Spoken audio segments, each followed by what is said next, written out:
태국 자동차 시장에서 전기차를 떠올리면 중국 브랜드가 떠올릴 만큼 태국 현지 자동차 시장에서 중국 전기차 브랜드의 입지는 굉장히 강력하다고 얘기를 했습니다.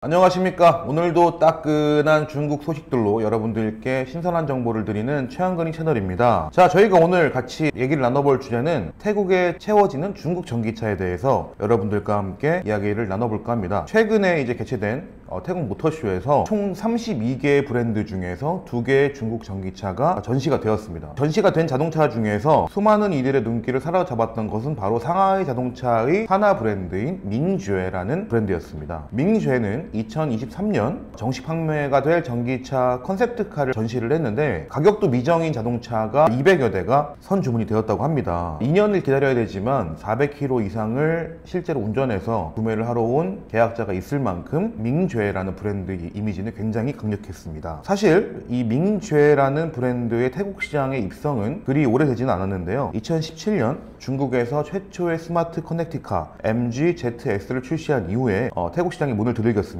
이어 태국어 버전의 운영체계인 아이스마트를 도입하면서 현지화에 굉장히 노력을 하는 모습들을 보였었는데 해당 모델은 출시 4개월 만에 중형 SUV 시장에서 판매 1위를 기록하며 호평을 받았습니다. 상하이 자동차는 곧 태국 변두리 마을에 10억 달러를 투자하여 공장을 설립했고 대량 생산할 수 있는 조건을 갖추게 됩니다. 그렇게 시간이 지나면서 상하이 자동차가 60년 이상 일본 자동차가 장악했던 태국 시장의 후발자로 나타나서 일본의 독점을 뒤흔들게 된 것입니다. 밍쉐는 SUV 두 종을 시작으로 태국 시장을 공략했습니다. 상하이 자동차 역시 지난 7월 MG5 스포츠카를 출시하며 경쟁사보다 젊고 역동적인 디자인을 바탕으로 소비자로부터 즉각 인기몰이를 끌면서 잠재 가입자 28,000여 건을 달성을 하기도 했습니다. 이 상하이 자동차는 신차 기술의 도입이 느리고 신모델 출시가 느린 태국 시장의 현실에 힘입어 매년 2-3개의 모델을 출시하는 속도로 소비자들이 선호한 차종들을 빠르게 현지로 들여오게 되는데요. 그로 인해서 지금 태국 주요 세그먼트 시장을 아우르는 MG 라인업이 총 20개 모델이 출시가 되었고 올해 10월 기준으로 상하이 자동차는 많은 일본 브랜드를 제치고 태국 승용차 시장의 점유율 8.4%를 달성할 만큼 강한 입지를 다지게 되었습니다. 또한 또 다른 중국 전기차 브랜드인 오라 하오마오라는 오라 구켓 모델도 현재 태국 젊은이들 사이에서 굉장히 큰 인기몰이를 하고 있습니다. 이 오라 구켓이라는 차량은 굉장히 작은 차체의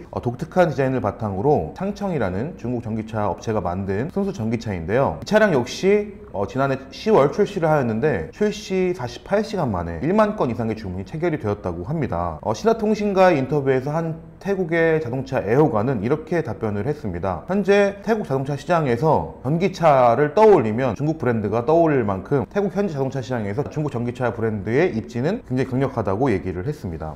그래서 아마 태국 현지에 지금은 좀 충전 인프라가 부족을 하지만 충전 인프라가 더욱 확충된다면 가격 대비 성능이 뛰어난 중국 전기차들이 더 많이 들어올 것이고 그걸 찾는 사람들도 더 늘어날 것이라고 내다봤습니다. 이에 따라서 태국의 신에너지차 산업은 최근 수년간 발전을 거듭하고 있습니다. 태국공업협회에 따르면 코로나19 여파로 인해서 자동차 판매량은 전년보다 21.4% 감소를 했지만 순수 전기차는 2,000대가 팔리면서 오히려 2019년보다 증가를 했다고 합니다. 태국 자동차 협회는 이어 현재 판매된 순수 전기차들 중에서 90% 이상이 중국 전기차라고 덧붙였습니다. 따라서 지금 가장 부족한 것이 바로 공공 충전소인데요. 충전소가 지금 현재 태국에 700개밖에 없는데 태국 소비자들의 전기차 수요를 자극하기 위해서 현지 기업과 손잡고 119개의 충전소도 중국 업체가 건설을 하고 있고 상층 자동차도 관련된 사업을 추진하는 것으로 전해져 있습니다. 이렇게 중국 전기차는 발빠르게 동남아 지역이나 신흥 지역에 자신만의 경쟁 우위를 확보하여 포지셔닝을 확고히 해나가는 모습들을 볼 수 있었습니다. 이에 반해서 글로벌 EV 업계는 기술적으로 상품의 어떤 글로벌 표준화에 집중을 하고 있는데 글로벌 표준을 위한 포지셔닝이 아닌 대량 생산을 통한 빠른 공급과 적절하고